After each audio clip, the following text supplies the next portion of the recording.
ორშაბათიდან რუსთავში მასობრივი ხოცვა ჟლეტვა იგეგმება. ასეთი ტიპის განცხადებები სოციალურ ქსელებში უკვე რამდენიმე დღეა გაჩნდა. საუბარი არის ქუჩის, ნებად უპატრონო ძაღლებთან დაკავშირებით. გავრცელებული ინფორმაციით რუსთავში ტენდერი ამ ძაღლების დაჭერასთან დაკავშირებით ტენდერში გაიმარჯვა კომპანიამ, რომელსაც აქვს გარკვეული ძალიან ნეგატიური გამოცდილება ამ თემაში და შესაბამისად სოციალურ ქსელებში აქტიურად მიმდინარეობს ახლა პროპაგანდა, რომ შედგეს რუსთავის მერიასთან ორშაბათს აქცია, რომელიც მიმართული იქნება ცხოველების დასაცავად. საქართველოს ცხოველთა დაცვისა და გადარჩენის საზოგადოების ხელმძღვანელი თეიმურაზ წიქორიძე იქნება მათთვის სტუმარი. საღამოშიდობისა ბატონ თეიმურ, დიდი მადლობა მოგზაურობისთვის. ჩვენ ძალიან ჩართულები ვართ ადამიანები ამ პოლიტიკურ საკითხებში და ცხოველებისთვის თითქოს ვერ ვიცლით და ეს უცებ ესეთი დიდი თემა. რა ხდება რუსთავში რეალურად პირველ რიგში? პირველ რიგში თქვენ ტელეკომპანიას მადლობა მინდა გამოუცხადოთ. იმიტომ რომ ძალიან ეკითხვით პოლიტიკურში, მაგრამ პრაქტიკულად სისტემატურად აშუქებს თქვენი ტელეკომპანიის სხვადასხვა პროგრამები ცხოველებთან დაკავშირებით, ცხოველებთან დაცვასთან დაკავშირებით. ხა კონკრეტულად რა ხდება რუსთავში რა? რუსთავში გამოცხადდა ტენდერი უპატრონო მატანტალა ძაღლების დაჭერასთან და თავშესაფარში გადაყვანასთან ტენდერს ესეთი სახელწოდება აქვს და შეგნი ამ ტენდერის პირობებში მე წერია საჭიროების შემთხვევაში მათი ევთანაზიების მოხდენა იყოს. ჯერ ერთი სხვა თემა აბსოლუტურად თუ რატო ცხადდება ტენდერი ასეთ თემებში რა, ასეთ თემები პირდაპირ ნებისმიერ საერთაშორისო საზოგადოებაში და უცხოეთის ქვეყნებში პირდაპირ არის არასამთავრობო, არაკომერციული ორგანიზაციების პრეროგატივები, იმიტომ რომ აი აქ ტენდერი და ბიზნესი უბრალოდ აბსოლუტურად მიუღებელია ერთმანეთთან. თუმცა არასამთავრობო ორგანიზაციებსაც თქვა სჭირდებათ ხო რაღაც ფინანსური დახმარება, წინამორბედ შემთხვევაში ვერაფერს ვერ ფინანსური დახმარება ერთია, მაგრამ როდესაც ტენდერში მონაწილეობას ღებულობს კომერციული ორგანიზაცია, იქ უკვე აი ასეთ სფეროში უკვე ლაპარაკი ზედმეტია. ეხლა სანამ გადავიდოდეთ თავშესაფარში გადაყვანა რო ახსენეთ. არსებობს კი ეს თავშესაფარი თუ თავიდანვე ამ ტენდერის სათაური ხო, რა თქმა უნდა ეს ყველაფერი არის პირდაპირ არავითარი თავშესაფარი არ არსებობს და უფრო საზოგადოებისთვის ნათელი რო იყოს, მე მოვიყვან ფაქტებს, რაც მოხდა 2007-2011 წლებში თბილისში, ვინ მონაწილეობდა და ვინ მონაწილეობს ახლა რუსთავში. ესე იგი 2007-2011 წლის ბოლომდე თბილისში კონკრეტულად აი ამ მაწანწალა ძაღლების, მაწანწალა ცუდი სიტყვა, მაგრამ პირდაპირ ესეთი მნიშვნელობით იყო ჩაწერილი, ქუჩით აი პირდაპირ მნიშვნელობით იყო ჩაწერილი მაწანწალა ძაღლების დაჭერა იზოლაციაში მონაწილეობა ორჯერ მიიღო შპს დებიუტმა, ესეთი შპს იყო რომელმაც თბილისში და რუსთავშიდაც მიიღო ტენდერში მონაწილეობა ამ 5 წლის განმავლობაში გაიჭირა და მოკლა 85,000 ძაღლი და აი ამ სადისტო გაუგონარ ქმედებებში არავითარი თავშესაფარი და არავითარი ჰუმანურ ქმედებებზე ახლა არის ლაპარაკი, ეს არის სადისტური სისასტიკე აიღო სახელმწიფო ბიუჯეტიდან 2,800,000 ლარი. ეხლა ვინ იყო კონკრეტულად რა გვარი და სახელები ძალიან საინტერესო არის ამ იმაში. პირველი ტენდერი როცა თბილისში იყო გამოცხადებული 2007 წელს და მოიცავდა 2 წლიან პერიოდს, მაშინ იყო ნუგზალ ბოლქვაძე ესეთი მედიკი, რომელიც ძაღლების კლაზე გადავიდა, ხოლო შემდეგ მეორე ტენდერის დროს წარმოიდგინეთ, რომ მოხდა ეს სიტუაცია, რომ მეორე ტენდერში შეიცვალა დამფუძნებლებიც და ერთ-ერთი დამფუძნებელი იყო ვინმე ბექა ბოლქვა, ბექა გელად. რომელმაც პრაქტიკულად გააფორმა ხელშეკრულება ასევე რუსთავის მერიასთანაც, რუსთავის მერიაში ტენდერი წერია ტენდერის პირობებში, რომ ეს ძაღლები უნდა განადგურდნენ. არა, ტენდერის პერიოდი სხვათა შორის აი ზუსტად თბილისის ტენდერის ტენდერებში, მონაცემებში იყო ზუსტად ციფრები რა, რომ უნდა დაიჭირო 34100 ძაღლი, ეს ვერ გავიგე რატო იყო და უნდა აქედან დაავადებული არის 80% და უნდა მოხდეს მენტალიტეტი, ნუ აბსოლუტურად გაუგონარი. საიდან არის აღებული? აბსოლუტურად გაუგონარი რაღაცა იყო. წინასწარ ადგენდა რატომღაც ქალაქის მერია რამდენი ძაღლი ჯერ 34100 ძაღლი იქნება 39200-ია რა და მერე კიდე 80% საიდან დაადგენეს ესე სხვა არის. უფრო მეც გეტყვით, საკრებულომ გამოიტანა გადაწყვეტილება 2012 წელს რა, აქ შინაური ცხოველების პოპულაციის მართვასთან დაკავშირებით და საკრებულომ დაამტკიცა დაავადებათა ნუსხა. ეს დაავადებები რა დაავადებები ეს უნდა დაამტკიცოს ან ჯანდაცვის სამინისტრომ ან სოფლის მეურნეობის სამინისტრომ რა საკრებულომ დაამტკიცა.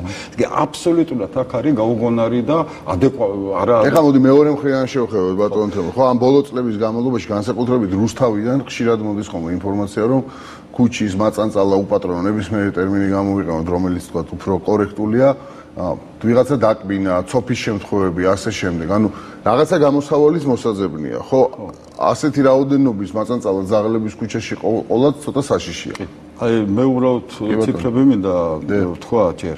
ესე იგი ჯერ ერთი რომ 85000 ძაღლი რომ 5 წელიწადში მოკლეს და სინამდვილეში მეტია მოკლული, იმიტომ რომ აქ ხორცის ბიზნესთან იყო კიდე საქმე რა.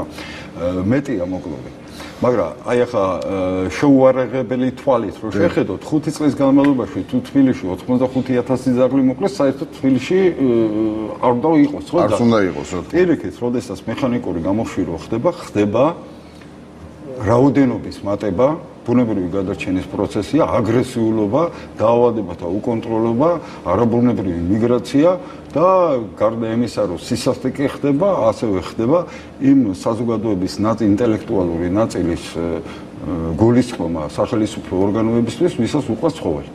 ნებისმიერ ქვეყანაში რა, ეს ცივილიზირებულ ქვეყანაში ეს დაალაგებულია, არ უნდა ამას ახალი ველოსიპედის გამოგონება და რა არის. ჯერ ერთი საქართველოში უნდა იყოს რატიფიცირებული საერთაშორისო კანონები და კონვენციები, რომელიც ცხოველთა დაცვას ეხება. საქართველოში ჩვენ არ გვაქვს კანონმდებლობა ცხოველთა დაცვასთან დაკავშირებით და ამ პრობლემებთან დაკავშირებით. აბსოლუტურად აი აქ ცუდი სიტუაცია. გვაქვს ერთადერთი სიხლის სამართლის კოდექსის 259 მუხლი, მაგრამ ეს უკვე დანაშაულებრივი ქმედებებს შეეხება და ის მუხლი აბსოლუტურად მკვდარი მუხლია და ამ მუხლით ჯერ საქართველოში არავინ არ დაუჭერიათ და არავინ არ დაუჭიათ და ახლა აქედან გამომდინარე რა ეს პრობლემები სხვანაირად მინდა ჩვენ ცოტა დრო გვაქვს სხვა ასპექტებსაც მინდა ამ პრობლემის შევეხო. საიდან ჩნდება ეს ამდენი მაწანწალა ძაღლი? ეს არის ალბათ მაინც ძირითადად იმის შედეგი, რომ ოჯახები მოუმზადებლები არიან, მიყავთ ძაღლი, შემდეგ აგრებენ მათ ქუჩაში, ხო და რაღაც ამასთან დაკავშირებითაც არის. გამრავლების კოეფიციენტი არის ძალიან დიდი. ერთი ძაღლი წელიწადში დაახლოებით 15-20 წლებს ყრის. გადარჩენის კოეფიციენტი არის დამოკიდებული იმასთან თუ რამდენი საკვები მოიპოვება ქუჩაში და ვინ აჭმევს და ასე შემდეგ. მექანიკური გამოხირვით ამას ვერ გავაკეთებთ და ეს არის მსოფლიოში ერთადერთი მიღებული ჰუმანური წესი, ну ჰუმანურად ითვლება და ჰუმანური წესი ეს არის სტერილიზაციის მეთოდი, ვაქცინაციის მეთოდი, რომელიც სახელმწიფო პროგრამა უნდა იყოს, იმიტომ რომ აქ არასამთავრობოები თავისი შემოწირულობით მარტო ვერ მოერევიან ამ სიტუაციას და ეს მთლიანად საქართველოში უნდა მოხდეს ერთობლივად დაწყება და ეს მხოლოდ რამოდენიმე წელი დაჭირდება, რა თქმა უნდა უკვე თუ კანონი იქნება, თუ ამ პროგრამას უკვე სახელმწიფო გაითავისებს რა თქმა უნდა ეს მოწესრიგდება, მაგრამ ძალიან დიდი მნიშვნელობა აქვს აგრეთვე ამ სფეროში, ცხოველთა დაცვის სფეროში მოსახლეობის მენტალიტეტის ამაღლებას, იმიტომ რომ მოსახლეობის მენტალიტეტი ძალიან დაბალია, გარდა ამისა, რომ აი მე ბოდის ვიხდი ამ სიტყვაზე მაწანწალა ძაღლი, ხო, მართლა მაწანწალები არიან საწყლები რა, ბევრი მიკედლებულია და ასე შემდეგ, მაგრამ იმის მაგივრად რომ ჰუმანური გრძნობა გააჩნდეს და ამ პრობლემას უყურებდნენ ცოტა სხვანაირი კუთხით, არამედ პირიქით ჩვენ ძალიან არაპოპულარულ რაღაცაზე ვსაუბრობთ. ეხლა პირიქით ბევრი იტყვის, რომ ძალიან კარგი გაჭყლით, და ეს ცხოველებისადმი ძალიან ცუდი დამოკიდებულებით არის. და სხვათა შორის კიდე ერთ ციფრს მოვიყვან მე, რომ საქართველო რა, აი 2006 წელს და ასე შემდეგ პირველ ათეულშია, პირველ ადგილზე იყო ცხოველისადმი ადამიანის დაყბენის რაოდენობით. მსოფლიოში ციფრობრივად რა, რატო? ყველაზე აგრესიული ძაღლები გვყავს, ჩვენ არა, ყველაზე აგრესიული ხავსი გვყავს. და ძაღლი გამოხატავს ადეკვატურ რეაქციას. აი ეს პრობლემები არის. ეხლა მე მინდა თუ გება ამ თემას დაუბრუნდე.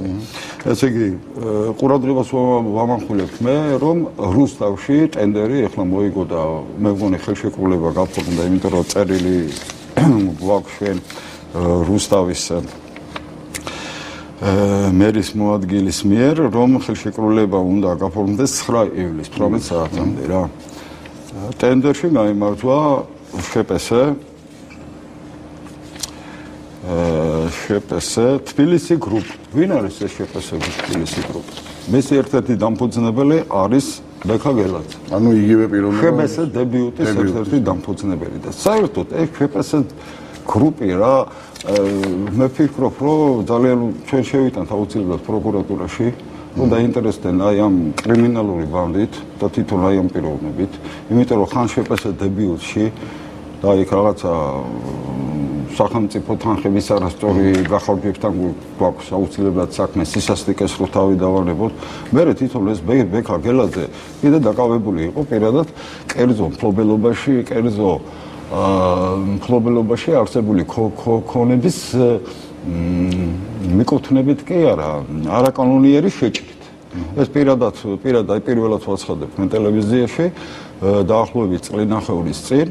მოდი ბატონო, წლინახევრის წინ მე ნახე სიტუაცია, ეს პიროვნება გადაიღო სხვა ტელევიზია და ეს პიროვნება მე ამოვიცანი რა მაშინ რა, ეს ახმანო არაფერი არა. აუცილებლად ჩვენ მოდი ამაზე ვისაუბროთ. არა, ისეთ როგორი მომენტია ამ სფეროში, აი ტენდერში რატო არ მიიღო მონაწილეობა სხვა კომპანიამ ამ სხვა პირმა? აი რატო? იმიტომ რომ აქ არის უკვე რაღაცა გათავისებული ამ სიტუაციით და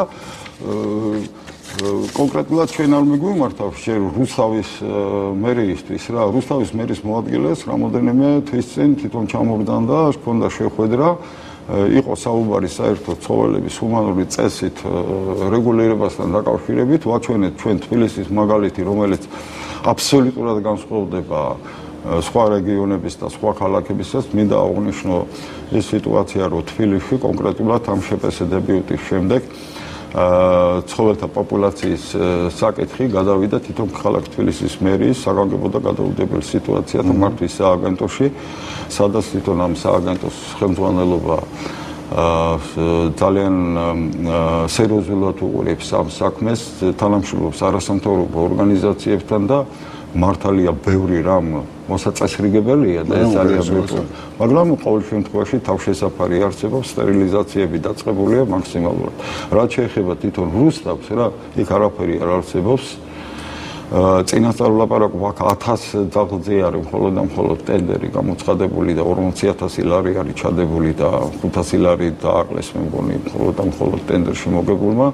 წინასწარ ვაცხადებ, რომ შპს ეს თბილისი გრუპის საქმიანობა ამ საკითხში თუნდაც ამ 1000 დაღთან დაკავშირებით, რომელიც წლის ბოლომდე უნდა იყოს, ეს იქნება მხოლოდ სისასტიკის წინასწარი ქმედებები. გასაგები. ძალიან დიდი მადლობა ბატონ თემურაზ ციხორიძე, საქართველოს ცხოველთა დაცვისა და გარდაჩენის საზოგადოების გამგეობის თავმჯდომარე იყო მათეს სტუმარი.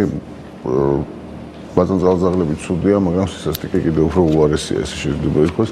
მათემავი დასრულებულია ერთმანეთს ზუსტად ერთი კვირის შემდეგ მომავალ შაბათს შევხვდებით. მადლობა.